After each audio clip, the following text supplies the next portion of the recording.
Hi friends, welcome back to another episode of Generation Tech. My name is Alan. We recently did a series that rated the skills and abilities of the top pilots in Star Wars. Interestingly enough, not every individual that made our list was Force sensitive, and while Force sensitive individuals definitely had certain advantages on the battlefield like increased survivability or natural piloting skills, it wasn't a determining factor of who made the list. And so today I want to take a look at whether a normal pilot without Force abilities can be better than a pilot who does have access to the Force. Now before we begin today's episode, a word from our sponsor, Raid Shadow Legends. In Raid Shadow Legends, you journey to the mystical realm of Telleria, which is suspended in constant epic battles between several different factions, ranging from the good and noble human banner lords to the evil undead and the very annoying and self-important dark elves, who honestly no one really likes. But of course, one can't be picky when your goal is to create the ultimate party of heroes and champions. But don't just accept anyone onto your roster. What you really want is quality over quantity. It's better to have a smaller party of elite fighters than a massive party with a bunch of mediocre guys that don't necessarily do the job correctly. You can constantly test your team by sending them into a variety of PvE dungeons, story-driven missions, and even faction-specific raids. It takes a while to figure out the perfect combination of character classes and gear upgrades. There's also a PvP arena which can really help you earn even more additional awards. For newbies that are kind of struggling, there are also progress missions which can help you learn some of the basic strategies and tactics. And if that doesn't help, you can always subscribe to the guide on Telleria World, who will let you know everything you need to know to survive in the dangerous world of Raid Shadow Legends. So if you guys are interested in Raid Shadow Legends, it is free and we have a link to the game down below, and if you click on our link specifically and it's your first time playing the game, you'll get 100,000 free silver along with a champion known as the Hexweaver. That's a Generation Tech exclusive. All of this will be waiting for you here. Well guys, I hope you enjoyed this little ad. Let's continue on to the rest of the video.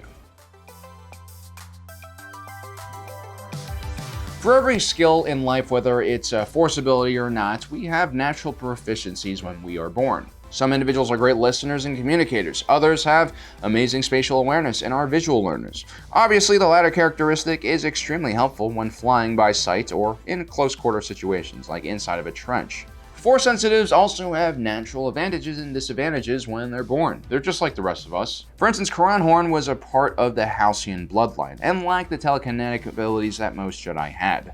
Luckily, Corran Horn was extremely powerful when it came to precognition and mind melting, which made him an excellent pilot as well. But things could have easily gone the other way. You could have had an extremely powerful Jedi who can move giant obstacles with his mind but had dulled precognitive senses, which made him more vulnerable during a dogfight. You also had normies who were genetic outliers like Poe Dameron. He was probably as Force sensitive as a Yu Zhang Vong Dong, but at the same time exhibited reflexes and precision of a Jedi when behind the controls of a Starfighter. When comparing Poe Dameron to your average Jedi, it's very likely that Poe Dameron is not only going to have faster reflexes, but he's also probably going to be the better pilot for a variety of different reasons. Because remember, not every Jedi becomes a knight. Most become librarians, admins, or some other service-oriented position. And during the Old Republic period, where there were just a lot more Jedi and Sith running around the galaxy and the recruitment standards were lower, it is very common for a non-Force sensitive to defeat a Jedi or Sith in battle, especially if the non-Force sensitive was a Mandalorian. So even at the genetic level, a normie can have significant advantages compared to the average Force user. Because midichlorian counts, as far as we know, only affect your connection to the Force and no other mental or physical attributes. But at the highest level of Jedi or Sith royalty, you are going to have individuals who are so powerful in the Force that it will be hard to keep up with them in a battle. The Force can not only help you see the battlefield better, it can also improve your performance. One problem all pilots face is the intensity of gravitational forces while in the middle of a pretty tricky maneuver.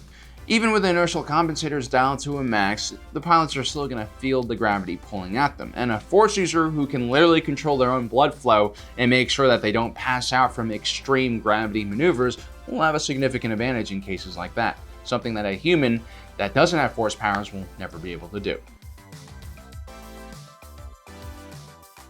While the fundamentals of being a Starfighter pilot does not change whether you are a normie or a Force sensitive, the training that these individuals encounter once they pass the beginner phase will change drastically depending on the individual.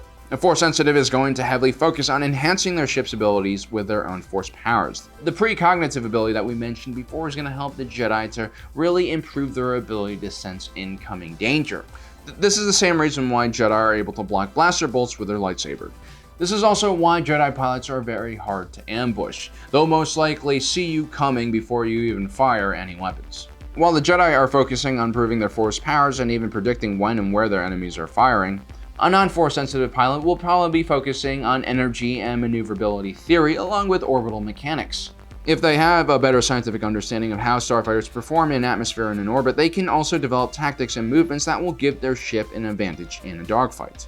So while a Force-sensitive pilot might see that normie coming from very far away, they might not have as intimate knowledge about physics or air resistance. At the same time, that Jedi or Sith is most likely trained in battle meld and meditation techniques which allow them to communicate with each other in the middle of a dogfight.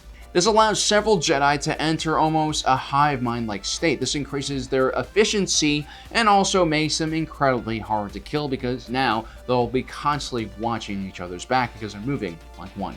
Like anything in life, the amount of time and effort you spend on training one skill or attribute will ultimately affect how good you are at that certain thing. A Force-sensitive pilot and a non-Force-sensitive pilot are going to need drastically different things, and that's why their training is going to also look very different, which will also naturally produce a very different style of pilot with different strengths and weaknesses. In a world of automatic transmissions, ABS brakes, traction control, power steering, a Jedi is probably going to want something a bit more manual and mechanical. If we take a closer look at the ships procured for Jedi use during the Clone Wars, we'll see two starships that really push the envelope in design. But at the same time, they're not exactly ships that are good for everyone or even easy to fly around. The Delta 7 Ether Sprite was specifically designed for Jedi use. It featured an extremely thin body that was barely armored and not even thick enough to support a full astromech. While it was very vulnerable to enemy fire, it was also ridiculously fast and very maneuverable. This was partly due to the weight of this ship. If you go inside of a Delta 7 Ether Sprite, you'll notice that it has a very minimalistic design. That's because several of the computer systems and sensors that are usually placed inside these ships have been removed. Essentially, a Force user can replace or at least augment several of the sensors and computers that are usually found on board of a starship.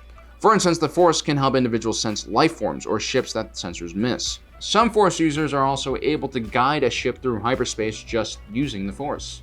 As a matter of fact, there's a whole section of the Jedi Order known as the Exploration Corps that used to map out hyperspace lanes in particularly dangerous areas of the galaxy like the Unknown Region. The Force undoubtedly gives a pilot extra tools and skills to use in the middle of a dogfight. But the reality is, on a larger open battlefield, anything can happen. Even the most skilled Jedi could get into a situation that they can't find their way out of. There are just too many factors to consider and too many vectors from which an enemy can attack from. So while standard fighters are a bit heavier and have a lot more stuff on board, the fact that they are built to survive gives them a huge advantage in a larger battlefield. They ultimately help a non-Force sensitive pilot reach the same level of proficiency as a Force sensitive pilot as well, and then you have the additional fail-safes that are placed on board like shields and extra plating, which of course improves survivability. The Delta 7 Ether Sprite Starfighter was an excellent performing fighter, but it fundamentally was flawed in its design because it's not really a military ship. It's more like a peacetime ship that does not expect heavy use or a large battlefield full of debris. Sometimes you just need heavy shields and more armor to survive. Which is why the Jedi would eventually replace the Delta 7 with the ET-Actis II, which of course still had a lot of issues when it came to survivability. So there you have it, guys. A Force sensitive won't always necessarily be the better pilot than the non-Force sensitive. Of course, there are going to be a lot of scenarios where that is true, but the point is we shouldn't use stereotypes or generalize too much if we are involved in life or death situations. It's just not a smart thing to do. Well, guys, I hope you enjoyed today's episode. Don't forget to subscribe and hit that notification button so you don't miss out on the rest of our awesome content down below. As usual, thanks for joining us today. If you're watching this, you are Generation Tech.